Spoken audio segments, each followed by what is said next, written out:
కృష్ణ కృష్ణ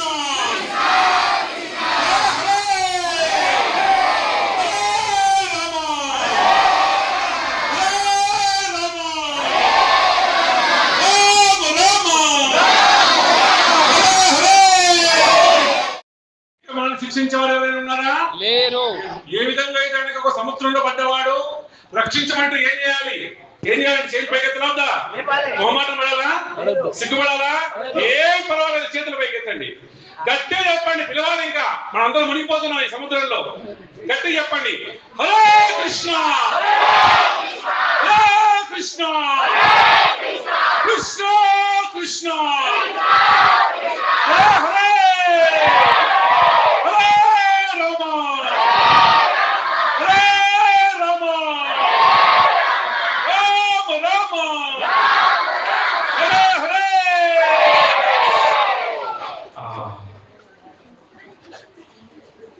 ఎక్కడ వినపడింది శబ్దం? భగవంతునికి స్వామైనటువంటి వైకుంఠానికి వెళ్ళినట్టుగా ఉంది. సమయం ఆల్రెడీ చాలా సమయం అయిపోయింది కాబట్టి ఇది ఒక ప్రవచనంలో కాకుండా కేవలం ఒక 4 మాటలు చెప్పేటువంటి ప్రయత్నం చేస్తాను. 9 అయింది. 9 గంటల 15 నిమిషాలకి, అంటే ఓన్లీ కేవలం 15 నిమిషాలు మాత్రమే చక్కగా చాలా మంది కొత్తవారు, వారి ద్వారా తెలుస్తున్నా నేను, చాలా మంది పేరెంట్స్ రావటం, పిల్లలు రావటం చాలా విశేషంగా మా అందరికి కూడా ఎంతో ఆనందాన్ని ఇచ్చేటువంటి విషయం. కాబట్టి కేవలం ఎంతసేపు అండి? 15 నిమిషాలు మాత్రం 4 చక్కటి మాటలు చెప్పేటువంటి ప్రయత్నం చేస్తున్నాను. అందరూ కూడా దయచేసి పేరెంట్స్ అందరూ కూడా ఎంతో శ్రద్ధగా, పిల్లలు పెద్దలు అందరూ కూడా దయచేసి చేతులు జోడించండి. మంగళకరమైన శుభప్రదమైన సర్వ మానవాళందరికీ కూడా శుభాన్ని చేకూర్చేటువంటి చాలా శక్తివంతమైనటువంటి శ్లోకాలు చెప్తున్నాను. నేను ముందు చెప్తాను, మీ అందరూ విని మళ్ళీ చెప్పే ప్రయత్నం చేయండి. ఇందులో ఉచ్చారణ దోషం అనేటువంటిది లేదండి. సంకల్పం చాలా ప్రధానమైనటువంటిది, ప్రయత్నం చాలా ప్రధానమైనటువంటిది. ఓం నమో భగవతే వాసుదేవాయ.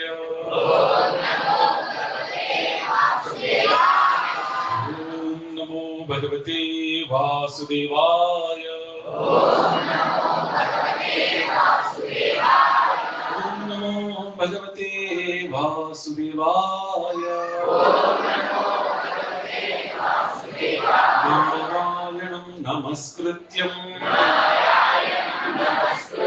నరం చైవ నరోత్తమం దేవీం సరస్వతిం వ్యాసం తదో జయాముదీరయే. నష్టప్రాయేషు అభద్రేషు నిత్యం భాగవత సేవయా. భగవతే ఉత్తమ శ్లోకే భక్తిర్భవతి నైష్ఠికీ. కృష్ణాయ వాసుదేవాయ దేవకీ నందనాయ చ నందగోపకుమారాయ గోవిందాయ నమో నమః. గోవిందాయ నమో నమః. గోవిందాయ నమో నమః. అందరూ చెప్పండి, ఓం శ్రీ సురభ్యాయ నమః. ఓం శ్రీ సురభ్యాయ నమః. ఓం శ్రీ సురభ్యాయ నమః.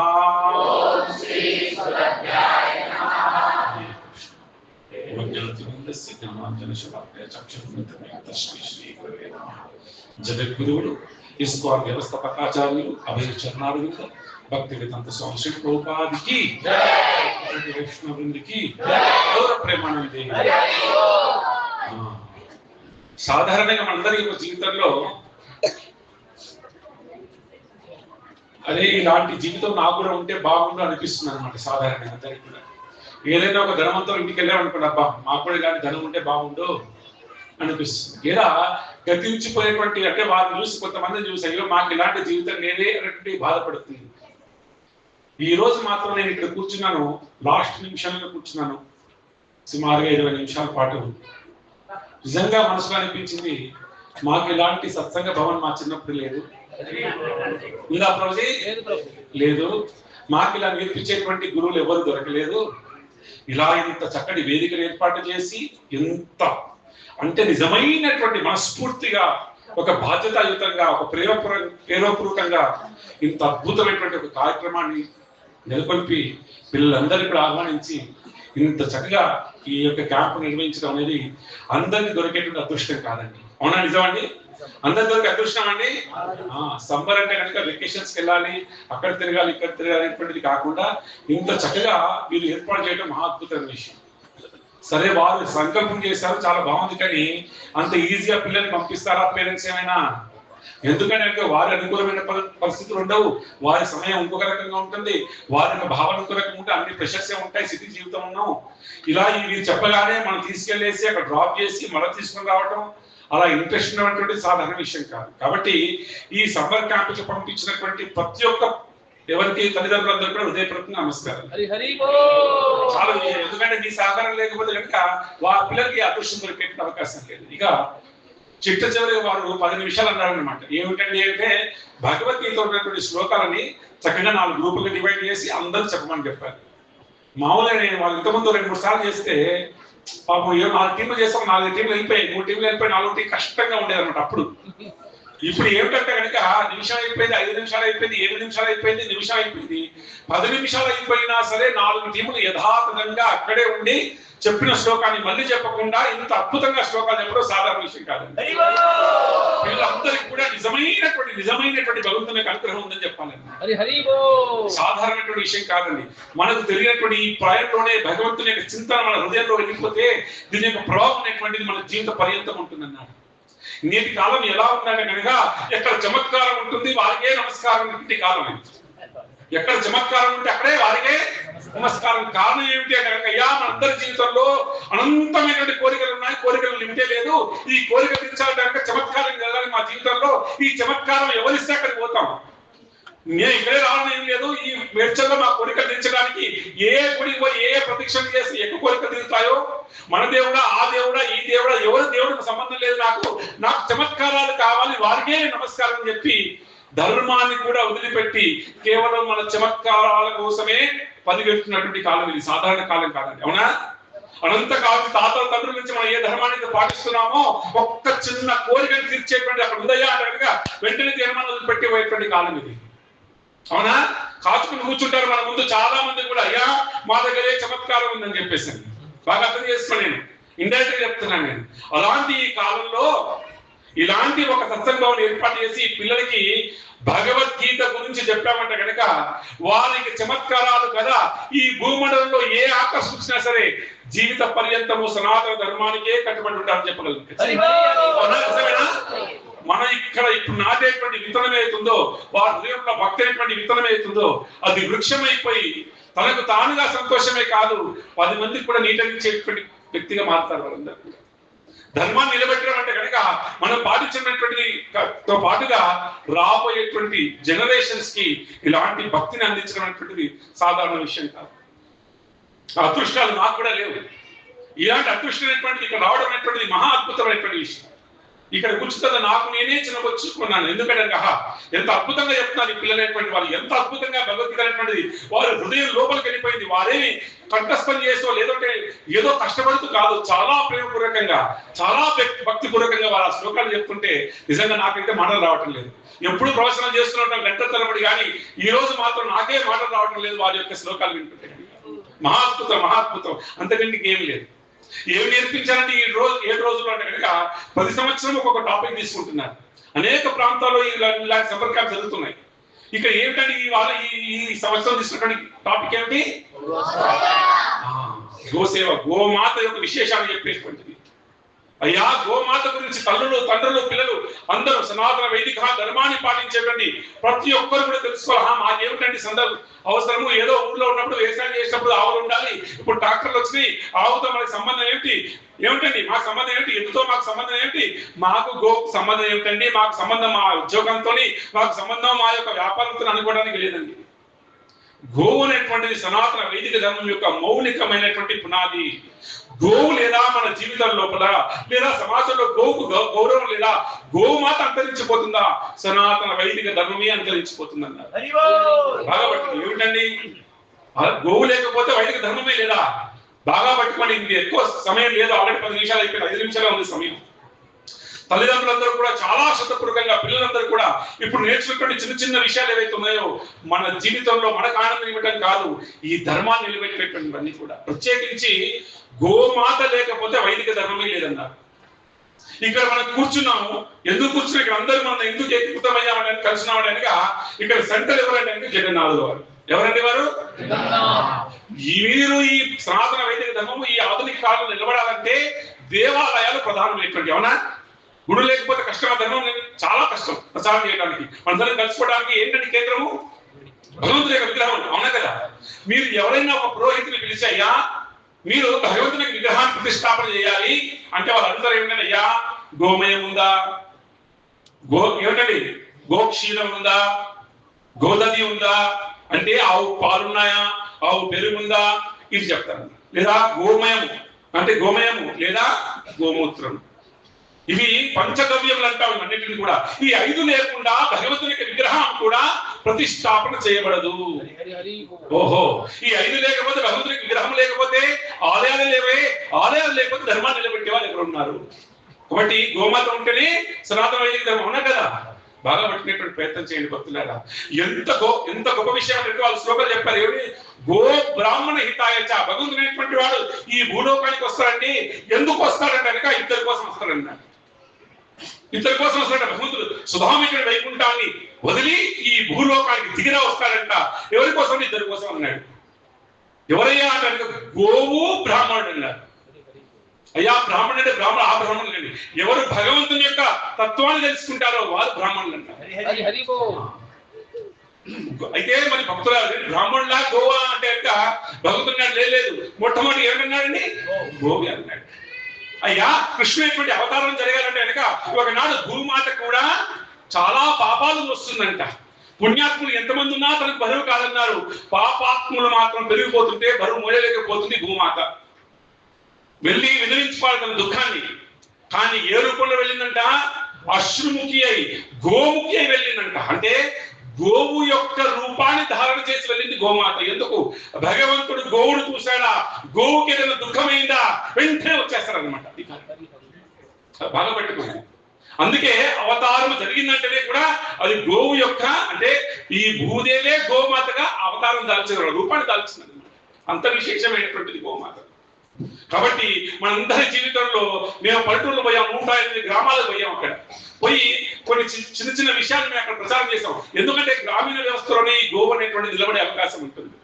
అయ్యా మీ ఇంట్లో భగవద్గీత పెట్టుకోండి, ఇంట్లో భగవద్గీత పెట్టుకోండి, ఇంటి ముందు తులసి మాతను పెట్టండి, ఇంటి వెనకాల గోమాతను పెట్టండి అని చెప్పి ప్రచారం చేశాను అనమాట. ఇక్కడ ఉన్న అవకాశం పట్టణాల్లో అవకాశం లేదు. అది పల్లెటూరులో అలా వెళ్ళేసి ప్రచారం చేయడం జరిగింది అనమాట. అయ్యా మీ అందరినీ కూడా మనం పల్లెలు వదిలేసాం, పట్టణాలకు వచ్చాం, మరి మేము ఎలాగంటే ఆ గోమాత యొక్క సేవలో పాల్గొనాలి అంటే కనుక ఈనాడు మనం చెప్పవలసింది ఏమిటంటే కనుక మాకు ఈ గోమాతపై జ్ఞానోదయాన్ని కల్పించినటువంటి వారు గురుదేవులైనటువంటి వారు ఎవరయ్యా అంటే సోలినిస్ భక్తి రాఘవ స్వామి మహారాజుకి. వారు నిత్యం కూడా ఓం శ్రీ సురభ్యాయ నమః గోమాత అంటే పడి చచ్చిపోతారనమాట. వారి ద్వారా మాకు ఆ జ్ఞానోదయం కలిగింది. అయ్యా గోవు లేకపోతే మన యొక్క జీవితమే లేదు, మానవుడి యొక్క మనుగడే లేదు అనేటువంటి భావన తెలిసిపోయింది. లోతుగా ఇప్పుడు చెప్పే అవకాశం లేదు. కాబట్టి మీ అందరూ కూడా పట్టణాలు ఉన్నాం కదా, మేము ఎక్కడ మరి గోమాతకి సేవ చేయగలమండి? ఇలా వచ్చాం 7 రోజులు తెలుసుకున్నాం, తర్వాత మర్చిపోదామని బాగా పట్టుకోండి. ఎక్కడ గోశాలు ఉన్నా ఎవరైనా ఏమైనా దానం చేయాలనుకుంటే కనుక ఆలయాలకి భగవంతుని భక్తుల యొక్క సేవకి ఒక అవకాశము. ఇక రెండవ అవకాశం ఎప్పుడున్నా కూడా ఎక్కడ గోశాల ఉన్నా సరే ఆ గోవులకు కావాల్సినటువంటి ఏమిటంటే గ్రాసము కానీ ఇత్యాది వాటికి మీ ధన రూపేణ ఏమిటి దానం చేసే ప్రయత్నం చేయాలి. అర్థమైందండి? ఒకటి ఆలయాలు నిలబడాలి మొట్టమొదటిగా. ఇలాంటి ఆలయాలకి అది నిలబడితేనే మనం నిలబడతాం కాబట్టి. అవునా? ఇది రెండోది ఏంటంటే ఎక్కడ గోశాలు ఉన్నా సరే వెంటనే వెళ్ళేసి వారికి ధన రూపంలో కాకపోయినా కనీసం గ్రాసంలోనో ఏ రూపంలోనో ఆ గోశాలను నిలబెట్టండి. ఈ గోశాలను నిలబెట్టేటువంటి ప్రయత్నం చేయండి దయచేసి మీ అందరూ కూడా విజ్ఞాపన. రెండవది. ఇక మూడవది ఏమిటి ప్రభావం కనుక గోమాత ద్వారా, ఈ గోశాలల ద్వారా వచ్చేటువంటి ఉత్పత్తులని మన జీవితంలో కొనుక్కొని వాడేటువంటి ప్రయత్నం చేద్దాం. అది ఇండైరెక్ట్ గా ఎవరు గోశాల నడుపుతున్నారో వారికి అది సహాయం అందించేటువంటి అవకాశం ఉంటుంది. తల్లిదండ్రులారా, మీ అందరికి కూడా పన్నుతోమైనటువంటి ఈనాడు కూడా మా గురు మహారాజు వారు అది అంటగట్టారు మాకు, అంటే మాకు అలవాటు చేశారనమాట. ఇక అంతే గోమయంతో చేసినటువంటి పొడి మాత్రమే. అలా అనేకమైనటువంటి ఉన్నాయి, ఇంకా ఎక్కువ వాడలేకపోతున్నాం, కానీ ఇంకా చాలా అవకాశాలు ఉన్నాయి. ఇక్కడ మా ప్రభుజీ ఎక్కడ ఉన్నారు? ప్రభుజీ కౌ ప్రొడక్ట్స్ ప్రభుజీ రామ్ తులసి ప్రభు, ఎస్ కరెక్ట్. ఇక్కడ మా భక్తులు ఉన్నారు. ఈ గోవుతో, అంటే గోవు యొక్క పంచగవ్యములతో చేసేటువంటి పదార్థాలతో అగరబత్తులు కానీ, అదేవిధంగా చాలా విశేషం నెయ్యి కానీ, ఇలా చాలా విశేషమైనటువంటి ఉత్పత్తులు వాళ్ళ దగ్గర ఉన్నాయి. వారిని అడగండి. మనందరి జీవితంలో నెలకయ్యేటువంటి ఖర్చు లోపల ఎక్కడైతే గోమయంతో చేసినటువంటివి లేదా ఈ పంచగవ్యంతో చేసినటువంటి పదార్థములని మన ఇంట్లో వాడవలసి ఉంటే కనుక అది వాడేటువంటి ప్రయత్నం చేయండి. తద్వారా గోవుని సంరక్షించే వారికి కొంత ధనం వెళుతుంది, అతనికి సహాయకారం అందించేటువంటి భారమవుతాం మనందరికీ కూడా. ఇది అవసరం, ఇది చేయగలమని మనం పుట్టున ఉన్నటువంటి వాళ్ళందరూ కూడా చేయగలం అనమాట. వచ్చాం లేదండి, సరిపోయింది, గోమాత గురించి మర్చిపోయాం, ఇది ఏమిటంటే కనుక వచ్చాం అయిపోయింది వెళ్ళిపోదాం మళ్ళీ వచ్చి సమ్మర్ క్యాంప్ అనుకోవడానికి లేదండి. కారణం ఏమిటంటే అయ్యా ఇక్కడ ఒక పర్పస్ ఉంది. పిల్లలందరూ కూడా చక్కగా శ్లోకాలు నేర్చుకున్నారు, చక్కగా గోమాత గురించి నేర్చుకున్నారు, పెయింటింగ్ చేశారు, శ్లోకాలు చెప్పారు, సంగీతం చేశారు, డాన్సులు చేశారు. కానీ పెద్దవాళ్ళకి ఏమిటండి అంటే చాలా చూసి మురిసిపోయారు. ఏ విధంగా కృష్ణుడు వాడు బృందావనంలో కలలే ఆడుతుంటే అనగా యశోదమ్మ కృష్ణుని చూసి ఎంత మురిసిపోయిందో, ఏ విధంగా కన్నయ్యేటువంటి వాడు ఆ బృందావనంలో కదులుతుండగా ఏ విధంగా నందుడైనటువంటి వాడు చూసి మురిసిపోయావా, నా దృష్టి మీరు తగలవుతున్నా అని చెప్పేసి ఎంత మురిసిపోయాడో ఇక్కడ చూస్తున్నాను నేను. ఇంతసేపటి నుంచి కూడా మీ తల్లిదండ్రులందరూ కూడా మీ పిల్లలు చూసి అంత మురిసిపోయి ఉంటారు. అవునా, మురిసిపోయారా లేదా?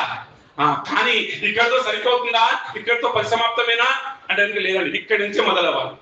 మీ అందరూ కూడా ఎక్కడైనా సరే, ఇంకా నాకు 3 నిమిషాల టైం ఉంది, ఎప్పుడైనా ఒక కార్యక్రమానికి వెళ్ళినా, ఒక పెళ్లికి వెళ్ళినా, ఒక ఫంక్షన్కి వెళ్ళినా సరే రిటర్న్ గిఫ్ట్ అనేది ఒకటి ఉంటుందండి.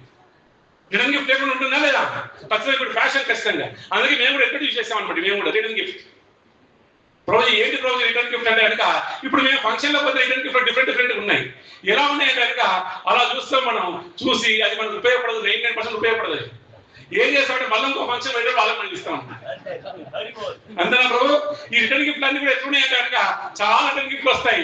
ఏమంటే ఇది వచ్చిందండి, పర్వాలేదు పర్వాలేదు మనం వెళ్ళాం వాళ్ళకి, ఇలా జరుగుతుంది అనమాట. కానీ ఈ రోజు తల్లిదండ్రులు మీ అందరూ కొత్త వచ్చినటువంటి వాళ్ళకి చెప్తున్నారు, చాలా మంది కూడా మీ అందరికీ కూడా పేరున మీ అందరూ కూడా చేతులెత్తి వినమ్రపూర్వకంగా విజ్ఞాపన చేస్తున్నాను. ఈనాటి నుంచి మీ యొక్క జీవితం అనేటువంటిది మారిపోయే అవకాశం ఉంది ఇప్పుడు నేను చెప్పేటువంటి రిటర్న్ గిఫ్ట్ ద్వారా. ఏమిటి ప్రభు రిటర్న్ గిఫ్ట్ అంటే కనుక అయ్యా, ఏది నశ్వరమైనటువంటిదో, ఏది నశించిపోయినటువంటిదో, బ్రతుకుండగా నా జీవిత పర్యంతం నాకు సుఖాన్ని ఇచ్చేది, ఉండగా నాకు అన్ని కోరికలు తీర్చేది, తదుపరి కాలం ముందు భగవంతుని దగ్గర చేర్చేటువంటి ఒక అద్భుతమైనటువంటి వరము ఏమిటయ్యా అనగా భగవంతుని యొక్క విశేషమైనటువంటి నామము, హరినామము. ఇదే మనందరం కూడా తీసుకోవాల్సిన నిజమైనటువంటి గిఫ్ట్, భగవంతుడు ఇచ్చినటువంటి గిఫ్ట్. అయ్యా, రాముడు వచ్చాడు, 11,000 సంవత్సరాలు లీలలు చేశాడు, వెళ్ళిపోయాడు, పర్వాలేదు, తీసుకెళ్లిపోయాడు అందరినీ కూడా, భక్తులందరినీ కూడా. కృష్ణుడు వచ్చాడు, అనేక సంవత్సరాలు 130 సంవత్సరాల పనిగా చక్కగా లీలలు చేశాడు, భక్తులందరినీ కూడా తీసుకొని వైకుంఠాన్ని తీసుకెళ్లాడు. మరి మా కోసం ఎవరు వచ్చారండి? ఇప్పుడు రాముడు లేదు, కృష్ణుడు లేడు, నరసింహస్వామి లేరు, ఎవరు వచ్చారు మరి మా కోసం తీసుకెళ్ళడానికి భగవంతుడి దగ్గరికి? అది ఎవరైనా అడగవచ్చా? ఏమిటండి రాలేదేమిటి ఇంకా భగవంతుడు అనేటువంటి వాడు? ఇంతకుముందు అమ్మాయిలు చెప్పారు ఏమిటి? పరిత్రాణాయ సాధూనాం వినాశాయ దుష్కృతాం ధర్మ సంస్థాపనార్థాయ. ఏదండి భగవంతుడు అనేవాడు? ఇంకా ఏమి పాపాలు జరగాలి, యుద్ధాలు జరుగుతున్నాయి, చచ్చిపోతున్నారు, మోసాలు జరుగుతున్నాయి, చెప్పలేనటువంటి విషయాలు జరుగుతున్నాయి. భగవంతుడు అనేవాడు ఏడి?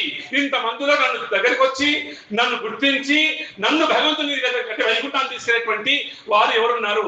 రాముడు వస్తాడా, కృష్ణుడు వస్తాడా, నరసింహస్వామి వస్తారని చెప్పి అందరూ అడిగినా కాదా? అయ్యా, మీ అందరూ దయచేసి విజ్ఞాపన, మీ అందరికి కూడా భగవంతుడు అనేటువంటి వాడు ఈ యొక్క కలియుగంలో కూడా అవతరించి ఉన్నాడు. హరిబోల్ చెప్పండి. ఎలా ఉన్నాడు ప్రభుజీ? మరి ఏదండి? రాముడా ఏ అవతారంలో వచ్చాడు? రామావతారంలో వచ్చాడా, కృష్ణావతారంలో వచ్చాడా, కలియుగంలో వెంకటేశ్వర స్వామి అన్నారు, వెంకటేశ్వర స్వామి రూపంలో వచ్చాడా? అయ్యా, ఈ కలియుగంలో భగవంతుడైనటువంటి వాడు, అయ్యా A for apple B for boy లాగా పట్టుకోండి అందరికి కూడా. ఈ కలియుగంలో భగవంతుడైనటువంటి వాడు వచ్చి ఉన్నాడు ఏ రూపంలో? కలికాలే నామరూపే కృష్ణావతార్. అయ్యా భగవంతునైనటువంటి వాడు నామరూపంలో వచ్చి ఉన్నాడు. భగవంతునైనటువంటి నామే ఈ కలియుగంలో అవతారమై ఉన్నది. హరిబోల్ చెప్పండి. అయ్యా భగవంతుని యొక్క నామం అనేటువంటిదే అవతార రూపంలో వచ్చిందన్నారు. అంటే ఇంకా వేరే అవతారం అవసరం లేదన్నా. దాని అర్థం ఏంటి ప్రభుజీ? బాగా పట్టుకోండి. ఈ కలియుగంలో భగవంతుని యొక్క నామే అవతారము. భగవంతుని యొక్క నామాలు ఏంటండి? అనంత కోటి భగవంతుని యొక్క నామాలు. రామ, కృష్ణ, శ్రీహరి, నారాయణ, వాసుదేవ, పుండరీక. ఎన్ని నామాలు భగవంతుని? శతకోటి నామాలు అనేటువంటి వారు ఉన్నారు. భగవంతుని యొక్క నామాలు అనంతమైనటువంటివి. ఏ విధంగా భగవంతుని అవతారం అనంతమో భగవంతుని నామాలు కూడా అనంతమే కదా. కానీ ఈ కలియుగంలో బాగా పట్టుకోండి. అయ్యా జ్వరం వచ్చిన వాడికి వాడి జ్వరాన్ని పట్టేసి ఒక టాబ్లెట్ ఇస్తాం, అదే పారాసిటమాల్. కానీ కాంబినేషన్ చేస్తాం అటు ఇటుగా ఇటు ఎక్కువ అన్నమాట. అట్లాగే ఈ కలియుగంలో మనందరికీ కూడా భగవంతుని నామాలు అనంతమైనటువంటిది కదా. ఏ నామాన్ని పెట్టుకున్నా భగవంతుని పట్టుకున్నట్టే. కానీ ఈ కలియుగంలో పర్మిటేషన్స్ అండ్ కాంబినేషన్స్ లాగా డాక్టర్ దగ్గర పోతే నాడి పట్టుకొని చెప్పినట్టుగా ఈ కలియుగంలో మనందరికి కూడా ఈ కలియుగంలో ఉన్నటువంటి జీవుల యొక్క నాడి పట్టుకొని మనకు ఒక అద్భుతమైన ప్రిస్క్రిప్షన్ ఇచ్చింది అనమాట శాస్త్రం. కలి సంతోష ఉపనిషత్తులో అయ్యా మీరు అనంత నామాలు చెప్పకండి, మూడు నామాలు చెప్పండి అన్నది. ఎన్ని నామాలు ప్రభుజీ? భగవంతుని నామాలు చాలా బాగా పట్టుకోండి. కానీ మనం చెప్పాల్సిన ఎన్ని నామాలు అని చెప్పింది? మూడే నామాలు అన్నారు. ఎన్నిసార్లు చెప్పాలి ఈ మూడు నామాలు? 16 సార్లు చెప్పాలంట. ఈ మూడే నామాలు ఏమిటని నామాలు దయచేసి చెప్పండి. 2 గిఫ్ట్ 3 గిఫ్ట్ మీకు. రామ, కృష్ణ, హరి. ఓహో ఈ మూడే నామాలు అన్నారు. ఈ 3 నామాలు పట్టుకున్నామా పట్టు సరిపోతున్నాం. అయ్యా సముద్రంలో మునిగిపోతున్నాం, ఒక పడవ రావన్నా వద్దా? ఆ పడవే భగవంతుని యొక్క మంత్రం అన్నమాట. ఏమిటది? రామ, కృష్ణ, హరి. దీని ఎన్నిసార్లు అన్నారంట? 16 సార్లు అన్నట్టు. ఏ విధంగా ప్రభుజీ? హరే కృష్ణ హరే కృష్ణ కృష్ణ కృష్ణ హరే హరే హరే రామ హరే రామ రామ ఒక్కొక్క నామానికి ఒక్కొక్క విశేషం ఉంది. ఒక్క నామానికి ఒక్కొక్క లైన్ ముగించేస్తా. 2 నిమిషాలు జరిగిపోయింది. హరి మొట్టమొదటిది. హరి అన్నాడు ఏం జరుగుతుందంటే బాగా పట్టుకోండి. హరి అనగానే సర్వ అమంగళములన్నీ తొలగిపోతాయంట. హరి హరి హరి అనగానే 2 జరుగుతాయంట. ఏమిటి? మనసులో ఉన్నటువంటి అమంగళములన్నీ కూడా తొలగిపోతాయంట. 2 హరి అనగానే భగవంతుడు హృదయం లోపల నిలబడిపోతాడు. సర్వ మంగళ హరి శాస్త్రం. అన్ని మంగళాలు వెళ్ళిపోతాయంట హరి అనగానే. పాపాలన్నీ కూడా తొలగిపోతాయంట. ఏ విధంగా అయితే ప్రభుజీ 10 సంవత్సరాల నుంచి మా ఇంట్లో చీకటి గది ఉన్నది, అందులో వెలుతురు లేదు, ఇప్పుడు వెలుతురు తీసుకుపోతున్నా, చీకటి అంటదా? అదే చాలా సంవత్సరాలు చిన్నదా బాబు నేను కూడా అంటదా? అట్లా వెళ్తున్నా వెళ్ళిపోవాలి. అట్లాగే అయ్యా మేము చాలా జన్మల నుంచి పాపాలు చేస్తున్నామయ్యా హరి హరి అని వెళ్ళిపోతాడు కనుక ఏ విధంగా చీకటి ఇంట్లోకి దీపం పట్టుకుని పోతే ఆ చీకటి వెంటనే మటుమాయం అయిపోతుందో హరి అనగానే పాపాలన్నీ తొలగిపోతాయి. అయ్యా ఇప్పుడు పాపాలు తొలగిపోయాయో ఇక కావాల్సింది ఏమిటండి అని అయ్యా నాకు భగవంతుడికి మోక్షం కావాలండి. ఏం కావాలి ప్రభుజీ? ఈ జన్మ మృత్యు జరా వ్యాధి దుఃఖంలో నుంచి భగవంతునికి మోక్షం కావాలి. మోక్షం ఇచ్చే నామం ఏంటి అన్నారు? రామ. రామ్ ఏమిటండి? రామ అని చెప్పేసి పలికాము. అబ్బో మహా అద్భుతమైనది. రామ మహిమ మామూలు విషయం కాదని మా భక్తులకు తెలుసు. ఒకనాడు ఒక 3 ఋషులందరూ కూడా అడవిలో తపస్సు చేస్తుంటే ఒక ఆయన వచ్చాడు. అయ్యా నాకు చాలా కోరికలు ఉన్నాయా, ఒక మంత్రం ఏదో అయ్యా పాప నా కోరికలు తెచ్చుకుంటాడు కనుక అందులో ఒక ఋషి అయినటువంటి వాడు ఏదే దీనికి కష్టపడాల్సిన అవసరం ఏముంది, ఓ 3 సార్లు రామ రామ రామ అని చెప్పానంటే ఏమన్నా అండి అనగానే వాడు వెళ్ళిపోయాడు. కానీ పక్కన ఏదో ఋషి శాపం పెట్టారు. ఏమిటి? వాడు అడిగినది ఏమిటి? వచ్చినవాడు భౌతికమైనటువంటి కొన్ని కోరికలు. ఆ కోరికలు తీర్చడానికి రామాని నామాన్ని 3 సార్లు అనాలా? ఒకసారి అంటే సరిపోదా? రామ నామ మహత్యాన్ని తక్కువ చేసావు కదయ్యా అని చెప్పేసి శాపం పెడితే రామాయణంలో ఆయన ఒకటి కొట్టాడు అన్నమాట. రామనామం ఏం చేస్తుంది? మోక్షాన్ని అందిస్తుంది. 2వ నామం. అయ్యా ఇక 3వ నామం ఏమిటి ప్రభుజీ? మోక్షం అంటే ఏమిటి ప్రభుజీ? అక్కడ పోయిన తర్వాత అంటే భగవంతుని పైన ప్రేమ పుట్టాలండి. వైకుంఠం వెళ్ళిపోయాం కరెక్టే, కానీ ప్రేమ పుట్టాలా వద్దా? ఆ ప్రేమ పుట్టాలంట. ఆ ప్రేమను పుట్టించే నామం ఏదైనా ఉందా ప్రభుజీ? కృష్ణ. హరి అంటే పాపాలు పోయాయి, ఆ మంగళాలన్నీ తొలగిపోయాయి. రామ అంటే మోక్ష ప్రధానమైనటువంటిది, కృష్ణ అంటే ప్రేమ ప్రధానమైనటువంటిది. అయితే పాతకాలంలో హరే రామ రామ రామ హరే హరే హరే కృష్ణ ఇట్లా మంత్రం ఉండే అనమాట. మీరేంటి ప్రభుజీ అంతా రివర్స్ చేసుకునేది? మీరు రోజు మీ ఇష్టం అంటేనే మాకు అర్థమైన లేదు. రోజు ఏదో ఎంతో ముందు పెడుతున్నారు, ముందునే అంటున్నారు అనమాట. అయ్యా నిజంగా యథార్థమైన ఇదే శ్లోకం అన్నారు. కానీ మహాప్రభుడు వారు ఒక మహా అద్భుతమైన అవతార పురుషులు ఈ యొక్క భూమండలంలో ఈ కలియుగంలో జన్మించి అయ్యా ఎప్పుడు ప్రేమ అందించాలంటే కనుక పాపాలు పోగొట్టుకోవాలి మొట్టమొదటిగా, తర్వాత మోక్షానికి అర్హత పొందాలి, తర్వాత భగవంతుని పైన ప్రేమ కావాలి కదా. కానీ నేను కరుణ కోసం ఇవ్వడం కోసం వచ్చానని ఒక కరుణావతారమైనటువంటి వారు ఏం చేశారంటే కనుక అయ్యా మొట్టమొదటిగా ప్రేమను తీసుకోండి, తర్వాత నేను మోక్షాన్ని ఇస్తానని చెప్పేసి కృష్ణనామాన్ని ముందు పెట్టి రామనామాన్ని తర్వాత పెట్టారు. అందుకే ఇప్పుడు ఏమైందండి ఆ నామము? హరే కృష్ణ హరే కృష్ణ కృష్ణ కృష్ణ హరే హరే హరే రామ హరే రామ రామ రామ హరే హరే. కొత్తగా వచ్చిన వారు మీ అందరికీ తెలుసు, కొంచెం మోమాటం ఉంటుంది. నాలాంటి వాడికి 6 నెలలు పట్టింది మంత్రం మాల పట్టుకోవడానికి. ఈజీ కాదు మాల పట్టుకోవడం, కానీ పట్టుకుంటే వదిలేము, అది సమస్య. అయ్యా తల్లిదండ్రులు మీ అందరికీ కూడా నేను సొంతంగా ఒక్క మాట చెప్పడం లేదు, సొంతంగా మైకు ఏం చెప్పదు, నేను ఏది మాట్లాడుతుంది చెప్తుంది. నేను కూడా సొంతంగా ఏం చెప్పడం లేదు. ఆ భగవద్గీతలో భాగవతంలో భగవంతుడి ద్వారా ఆచార్యుల ద్వారా ఏం చెప్పిన అదే విషయం చెప్తున్నాను. 2 నిమిషాలు ఇంతదాకా విన్నది మర్చిపోయినా పర్వాలేదు, నీకు 2 నిమిషాలు మాత్రం మర్చిపోకండి దయచేసి. ఏమిటంటే కనుక ఈ రోజు నుంచి మీరు చేయవలసింది ఏమిటంటే కనుక ఈ మంత్రం మీద హరే కృష్ణ కృష్ణ కృష్ణ హరే హరే హరే రామ ఈ మంత్రం అనేటువంటి దాన్ని ఒక చక్కని మాల తీసుకొని ఈ మాల అంటారు. ఇష్టాన్ని వారు ఏది పోయినా సరే మీ చేయికి ఏమైంది ప్రభుజీ అని అడుగుతున్నారంటే చెప్పలేక చచ్చిపోతాం. ఎక్కడ పోయినా సరే ప్రభుజీ మీకు ఎవరు చేతికి ఏమైనా అయిందా అంటారు అనమాట. ఈ మధ్య ఇస్కాన్ చాలా పాపులర్ అయింది కాబట్టి వాళ్ళు హరే రామ హరే కృష్ణ చెప్పుకోదామని గుర్తిస్తారు. కానీ పల్లెటూళ్ళలో పోతే మాత్రం చాలా కష్టం. ఏమిటి ప్రభుజీ చేతికి ఏమైనా అయిందా, దెబ్బ తాకిందా, ఏంటని చెప్పడం. నిజమయ్యా మా యొక్క ఆత్మకు దెబ్బ తాకింది, మా ఏమిటి దీనికి దెబ్బ తాకింది, దాన్ని సరి చేసుకోవడం కోసం ఇక మనం పెట్టినాం. ఏమిటంటే కనుక ఒక సంచి ఉంటది, ఆ సంచి లోపల ఒక మాల ఉంది. ఏమిటంటే ఈ మాల అంటే కనుక తులసి మాల, గురు దీక్ష చేసినటువంటి వారు, లేకపోతే అంటే వేపకరతో చేసినటువంటి మాల. ఏం బాధ లేదు. మాల ఏదైతే చేసినటువంటి ప్రధానం కాకుండా ఇది 108 పూసలు ఉన్నాయి. ఇక్కడ ఒక కృష్ణుడు అన్నారు, ఇది 108 ఉపనిషత్తులు అన్నారు. ఏమండి ఒక చూడండి ఎలా ఉంటుందో మాల కొత్తగా తెలిసినటువంటి వారికి. ఇలా పైన ఒక మాల ఒక పూస ఉంటుంది, చాలా పెద్ద పూస, ఇది కృష్ణుడు అన్నారు. ఇక 108 ఏమిటండి ఇవి ఉపనిషత్తులు అన్నారు. ఇప్పుడు ఏం చేయవలసి ఉంది, ఇలా పట్టుకోవాలన్నారు, మాల పట్టుకోవడం అనేటువంటి కొత్త ఉన్నటువంటి వారికి కూడా. మరి ఈ ఏది తాకనివ్వద్దు, ఎందుకని నాది నీదని చెప్పడానికి ఇదే కాబట్టి సమస్య దీంతోనే ఉంది కాబట్టి. నా వాళ్ళు నీ వాళ్ళు, నాది నీది నాది నీది, ఇదే సమస్య. దీన్ని ఆకలియకుండా ఇలా పట్టుకొని ఒక పూస పైన ఇలా పెట్టుకొని హరే కృష్ణ కృష్ణ కృష్ణ హరే హరే హరే రామ ఇలా ఒక పూస కాగానే, ఒక మాల ఒక మంత్రం కాగానే ఇంకొక పూస పైన అలా చేసుకుంటూ 108 సార్లు చెప్తే ఒక్క మాల పూర్తి అవుతుంది. ఎంత పూర్తయింది ప్రభుజీ? 108 సార్లు చెప్తాం. ఎంత సమయం పడుతుంది ప్రభుజీ? 10 నిమిషాలు పడుతుంది కొత్త వారికి, పాత వారికి ఒక 7 నుంచి 8 నిమిషాలు పడుతుంది. అవునా?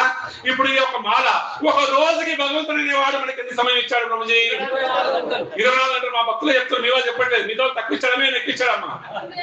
తల్లిదండ్రులందరూ కూడా అయ్యా అందరికి కూడా ఇచ్చాడు భగవంతుడు, 24 గంటలే ఇచ్చాడు. ఈ మాల జపం చేయడానికి ఒక మాల ఎన్ని నిమిషాలు పడుతుంది ప్రభుజీ? 10 నిమిషాలు. భగవంతుడు 24 గంటలు సమయం ఇస్తే 10 నిమిషాలు భగవంతుని కోసం ఇవ్వడానికి కష్టమా అయ్యా? కష్టం ఎవరికన్నా? అయ్యా దయచేసి అందరూ కూడా జపం చేయనటువంటి వారు ఎవరైనా ఉంటే కనుక ఈ రోజు నుంచే ప్రారంభించండి.